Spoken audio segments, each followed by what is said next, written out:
마케도니아의 알렉산더 대왕은 죽기 전에 이런 말을 남겼다고 합니다. 죽어서 내가 차지하게 될 땅은 고작 한 평인 것을 나는 이 땅을 얻기 위해 수많은 적과 싸우며 수만리를 달려왔단 말인가. 정복 전쟁의 허무함을 깨닫고 후회와 자책을 남긴 말입니다.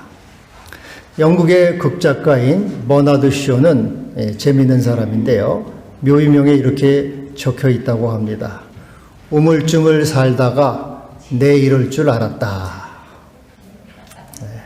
역시 자기 삶이 후회와 아쉬움이 남는다 하는 뜻입니다. 프랑스 계몽사상가 볼테르는 이런 말을 죽기 전에 남겼습니다. 나는 하나님과 인간에게 버림받았소. 나를 살려준다면 내 재산의 절반을 주겠소. 나는 지옥으로 갈 거요. 오 하나님 하며 숨을 거두었습니다. 평소 이 볼테르는 20년 내에 기독교가 사라질 것이라 그렇게 말을 해왔다고 합니다. 죽음의 순간 하나님을 부르짖으며 후회와 절망의 말을 남겼습니다. 안중근 의사, 우리 대한조선을 위해서 독립운동을 한 이런 유언을 남겼습니다. 내가 한국의 독립을 되찾고 동양의 평화를 지키기 위해 3년 동안 해외에서 모진 고생을 하다가 그 목적을 이루지 못하고 이곳에서 죽노라. 나는 천국에 가서도 우리나라 독립을 위해 힘쓸 것이요. 아쉬움과 회한이 남는 말입니다. 대한민국 건국 대통령 이승만 박사도 하와이 망명지에서 이런 말을 남겼습니다. 이제 저의 천명이 다하여 가매 아버지께서 저에게 주신 사명을 다하지 못하겠나이다. 몸과 마음이 너무 늙어 버렸습니다. 우리 민족을 오직 주께 맡기고 가겠습니다. 역시 아쉬움과 회한이 남긴 말입니다. 우리 인간은 아무리 열심히 해도 아쉬움과 회한이 남을 수밖에 없습니다. 우리 주님 오늘 십자가에서 마지막 말씀 다 이루었다 이런 말씀을 하시고 숨을 거두십니다. 이것은 후회와 아쉬움이나 회한이 남긴 말이 아닙니다. 확신과 자신감과 만족스러운 말씀을 하십니다. 다 이루었다 이 말은 헬라어로 텔레오라는 뜻인데 마쳤다, 또 끝나다, 완성하다 그런 뜻입니다. 영어로는 it is finished, finish 이를 다 완성하고 마친 것, finish 마무리 짓는 것입니다. 어려운 숙제를 다 마친 거죠. 그래서 시원한 겁니다. 이제 만족한 겁니다. 다 이루었다. 이것은 승리의 선언입니다. 승리를 획득한 기쁨의 선포입니다. 예수님은 십자가에서 패배한 것처럼 보였습니다. 악이 승리하고 불의가 승리한 것처럼 보였습니다. 대제사장과 서기관들이 승리하고 사탄이 승리한 것처럼 보였습니다. 그러나 예수님은 자신이 승리했다는 것을 아셨습니다. 선이 승리하고 사랑이 승리한 것입니다. 하나님의 의가 승리하고 하나님 나라와 정의가 승리한 것입니다. 주님은 머리를 숙이고 영원히 떠나가셨다. 이 머리를 숙인다고 할 때 이 머리는 머리를 베게 된다 그런 머리를 베게 된다 그런 뜻입니다. 모든 투쟁이 끝나고 모든 싸움이 끝나고 마침내 승리해서 이제 편안한 가운데 안식을 취하는 겁니다. 모든 일을 마치고 하루 일을 마치고 머리를 베개에 대고 쉼을 얻듯이 이제 주님은 다 이루었다 하시고 안식을 누리는 겁니다. 제 아내도 전화 얼른 받으세요. 얼른 전화 받으세요. 제 아내도 자주 하루 일을 마치면 제일 잠자리에 드는 게 제일 좋다. 제일 행복하다. 그렇게 얘기를 합니다. 여러분 언제가 제일 좋습니까? 잠자리에 들 때입니까? 우리 주님은 이제 모든 투쟁을 마치고 이제 안식으로 쉼을 얻으시는 것입니다. 승리의 기쁨을 선포하시는 겁니다. 그런데 예수님이 다 이루었다 하실 때 무엇을 다 이루었습니까? 어떤 것을 다 이룬 것일까요? 물론 그것은 구원을 이루신 겁니다. 우리의 구원을 완성하신 겁니다. 예수님의 이름 자체가 구원자라는 뜻이에요. 마태복음 1장 21절 아들을 낳으리니 이름을 예수로 하라. 이는 그가 자기 백성을 그들의 죄에서 구원할 자이시니라. 예수님 이름 자체가 그리스도, 메시아, 구원자입니다.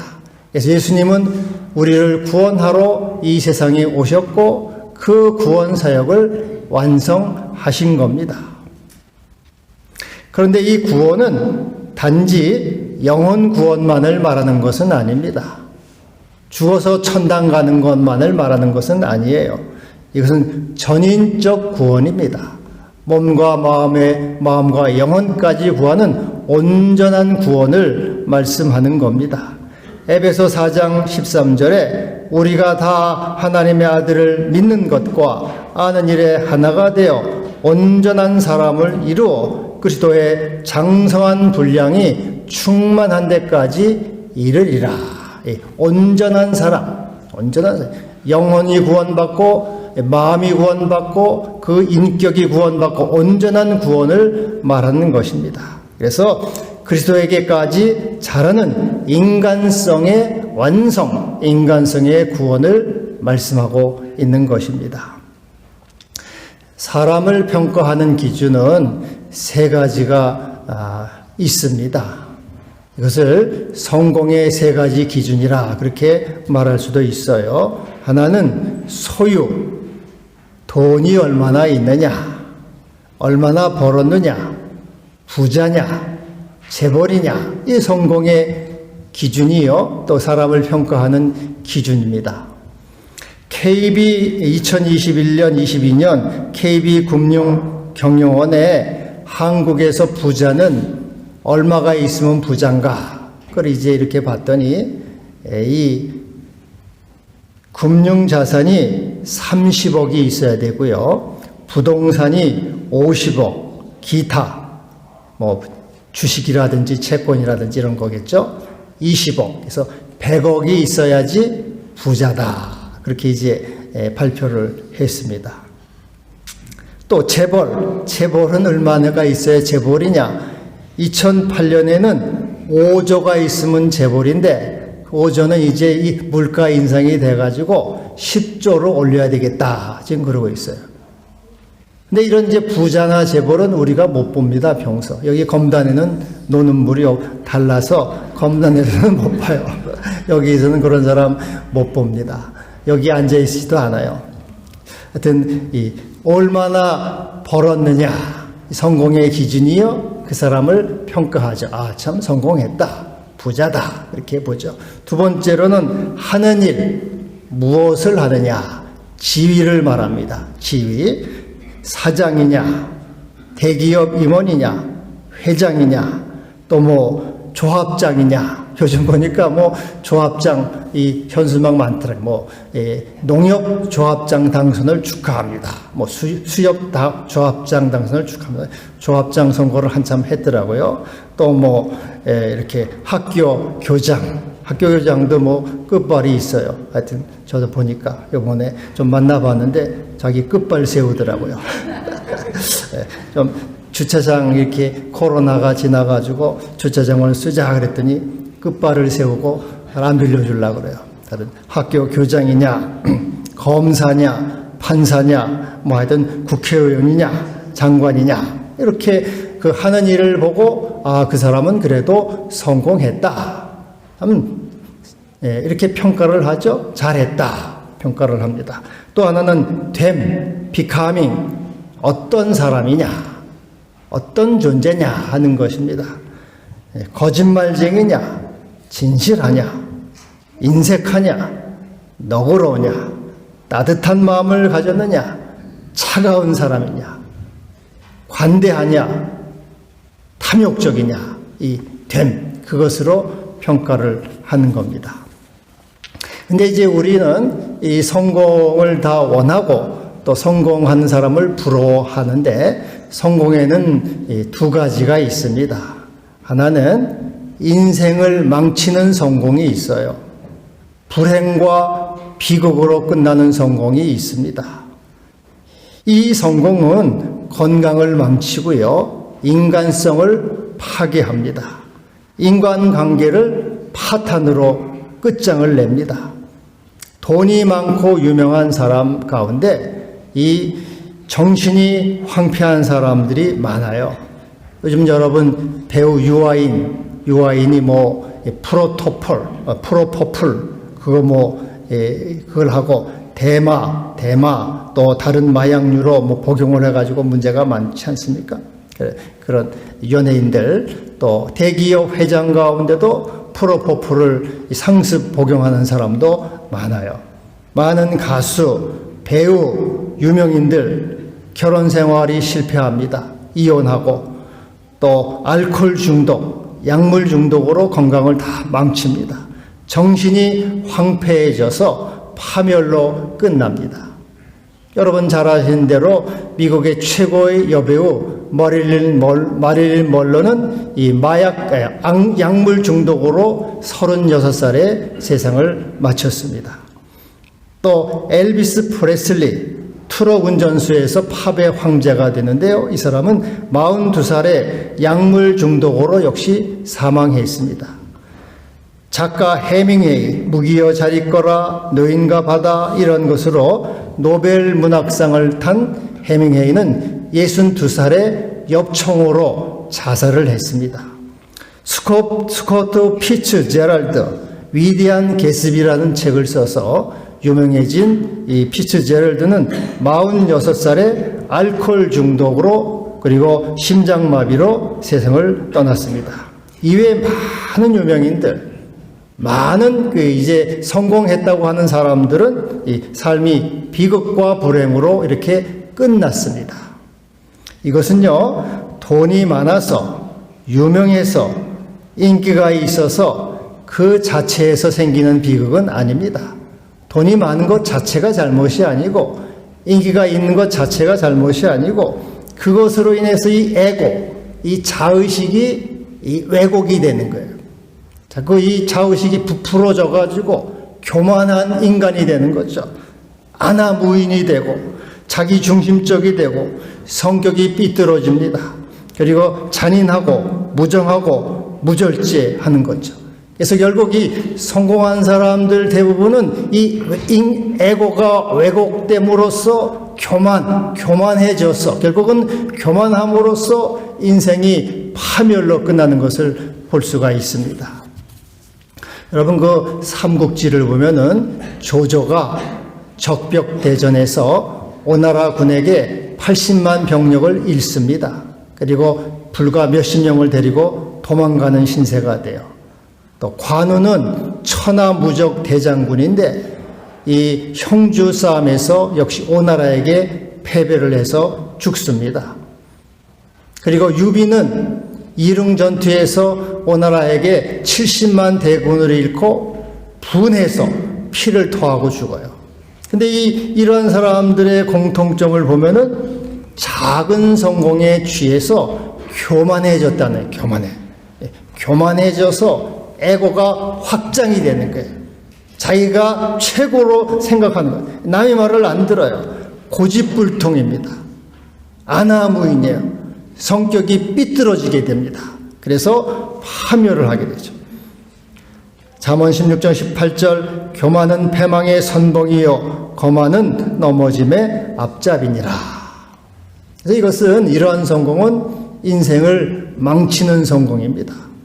또 하나의 성공이 있는데 이 성공은 인생을 풍요롭게 하는 성공입니다. 행복을 주고요, 기쁨을 주는 것이죠. 이 성공은 자신뿐 아니라 주위의 모든 사람에게 유익을 줍니다. 자신이 성공은 자기가 남들보다 뛰어나거나 잘나서가 아니라 단지 행운이었다. 럭키, 은혜를 입었다고 말할 뿐이고, 그는 그러므로 이 성공을 권리나 특권으로 생각하지 않고 의무라고 생각하고 남을 위해서 봉사해야 되는 것이고 책임이라고 생각을 하는 것입니다. 따라서 그는 교만하지 않고 거만하지 않고 겸손하며 따뜻하고 성실합니다.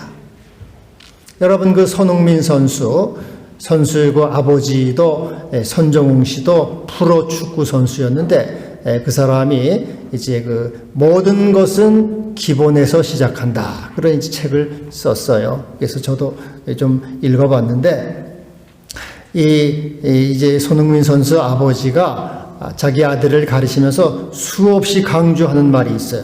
계속해서 강조하는 말이 뭐냐면은, 야 아들아, 축구보다 사람이 먼저다. 축구를 뒷받침해 줄 성공과 겸손이 겸비되어야 한다. 축구의 화려한 기술을 익히는 것이 다가 아니다. 훌륭한 인성을 갖추고 겸손과 성실해야 한다. 누누이 강조를 합니다. 그리고 이제 춘천에 손 아카데미 이제 교실을 열어요. 땅을 사서. 이 사람들이 미쳤다. 미친 거 아니냐? 그 돈으로 차라리 집 사고 차 사고 편하게 살지 왜 그런 짓을 하느냐? 사람들이 아버지한테 그렇게 얘기를 해요. 그때 이 아버지는 말합니다. 아들에게 이렇게 말해요.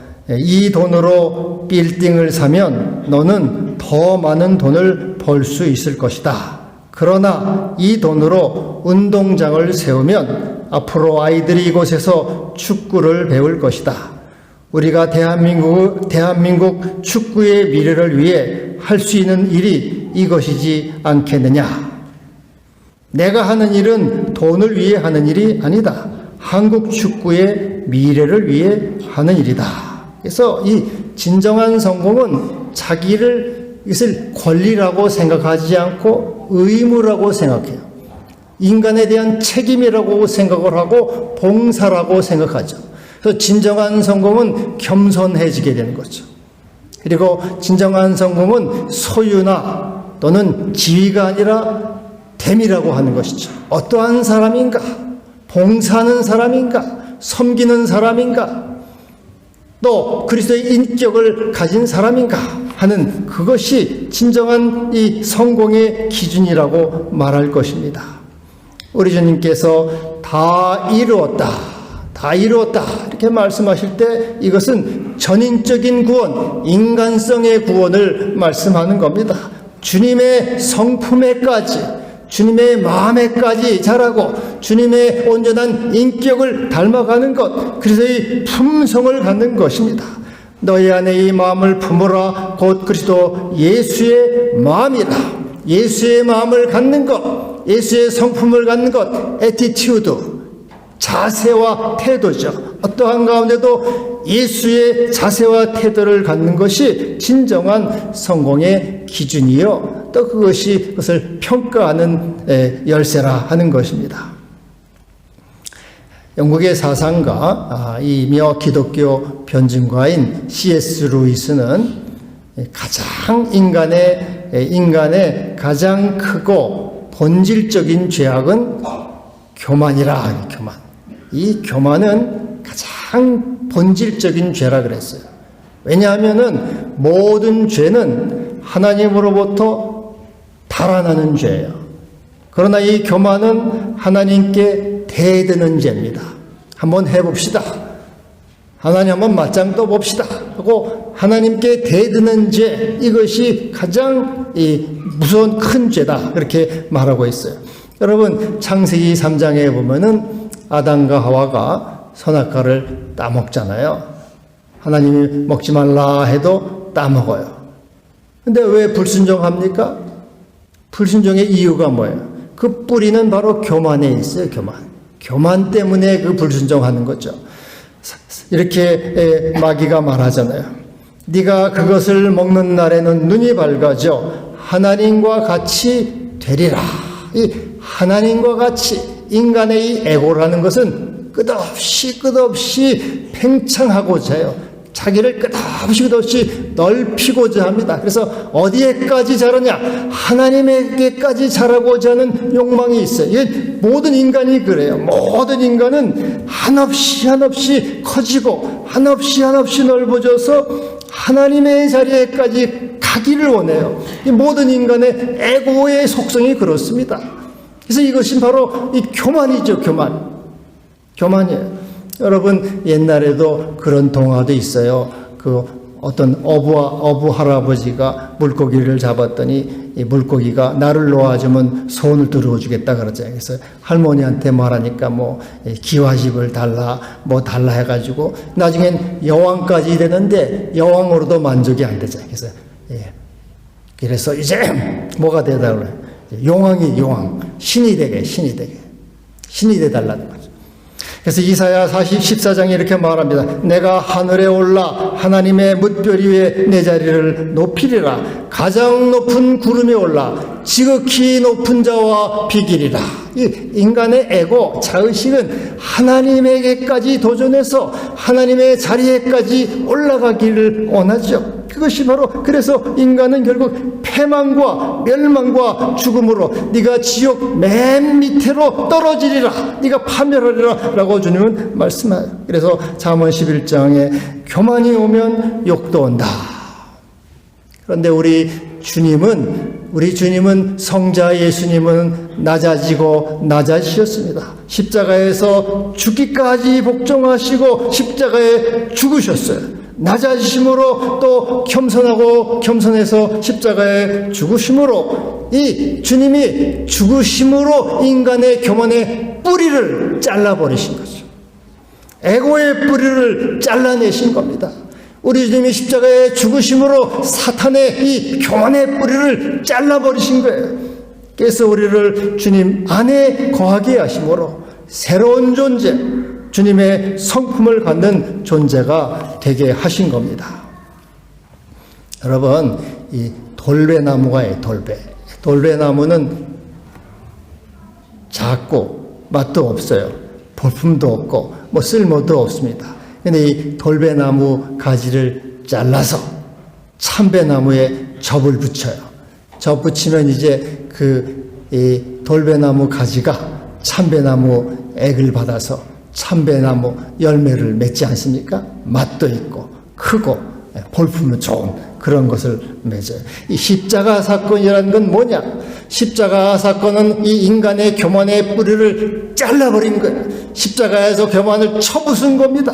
사탄의 교만을 쳐부숴서 이제 참배이신 주님 안에 접붙여서 우리가 주님의 사람으로 거듭나게 하고 새로운 존재가 하고 저런 존재가 되게 하고 주님의 겸손한 성품을 갖도록 이렇게 해주신 거예요. 그래서 다 이뤘다고 하신 것은 내가 십자가의 죽음으로 이 너희들의 이 교만의 뿌리를 잘라내었고 이제는 내 십자가로 너희를 구원하였다 말씀하는 거죠. 그래서 십자가로 오라. 내 안에 와서 접붙임을 받고 나의 성품을 배우고 내 안에 거해서 나의 생명 안에 거하라. 온전한 구원을 이루라. 이렇게 주님이 말씀하고 있는 것입니다.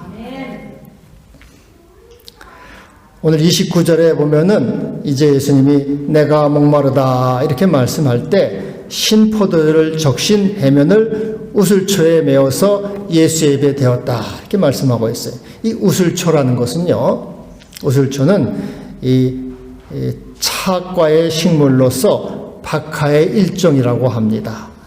피를 한의학에 해서는 피를 맑게 하고 피의 흐름을 촉진시킨다고 해요. 우슬초가 예배 의식에서 사용하는데 피와 물을 뿌리는 도구를 이렇게 묶어가지고 적셔서 피를 뿌리고 물을 뿌리고 부정한 것을 씻어내는 기능을 해요. 시편 51편 17절에 우슬초로 나를 정결하게 하소서 내가 정하리이다.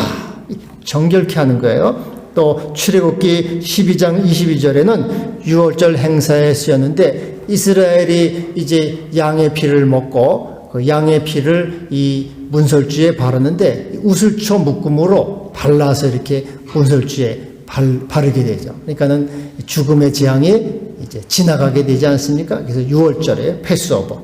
그래서 예수님의 피는 온 세상의 죄를 씻어주는 능력이 있고 예수의 피는 온 인류를 사망에서 구원하는 권세가 있다 하는 것입니다. 그래서 다 이루었다 하는 것은 내가 너희를 사망에서 구원하였고 내가 너희의 죄를 정케 하였다. 그리고 내가 너희로 하여금 하나님의 형상을 회복하고 그리스도에게까지 자라가게 하였다. 내 안에 거하라. 너희가 그리하면 열매를 많이 맺으리라. 인생은 4L이라 그렇게 이제 말을 합니다. 첫째는 live, 살라. 지금 여기서 살라. 과거에 매이지 말고 미래에도 붙잡히지 말고 내일은 내일이 염려할 것이요 한날의 괴로움은 그날의 촉하니라. 지금 여기서 현재를 살라. 믿음으로 감사함으로 살라. 두 번째 L은 love. 하나님을 사랑하고 이웃을 사랑하고 자신을 사랑하라. 주어진 여건을 사랑하고 환경을 사랑하라. 셋째로는 laugh. 웃으라. 세상 만물은 다 그림자요. 일회용에 불과한 것입니다. 집착하거나 분노하거나 미워하거나 슬퍼하지 말고 기뻐하고 웃으라. 항상 주 안에서 항상 기뻐하라. 내가 다시 말하노니 기뻐하라. 그리고 마지막으로는 learn, 배우라. 인생은 학교다. 날마다 배우라. 실패에서 배우고 고통에서도 배우고 죽음에서도 배우고 그리고 주님에게까지 자라가라. 에베소 4장 15절 오직 사랑 안에서 참된 것을 하여 범사에 그리스도에게까지 자랄지라. 다 이루었다. 이 주의 말씀을 따라서 우리가 그리스도에게 주님에게까지 자라서 겸손과 평화와 감사와 소망의 사람이 될 것입니다. 기도하겠습니다. 하나님 아버지 감사합니다. 우리를 위해서 온전한 구원을 이루시고 우리를 주님의 성품에까지 자라게 하시니 감사합니다. 주님 안에 거함으로 주님 안에 접붙임으로 날마다 주님을 배워가게 하시고 주님을 닮아가게 하시고 주의 성품을 갖게 하여 주옵소서. 예수님의 이름으로 기도하옵나이다. 아멘.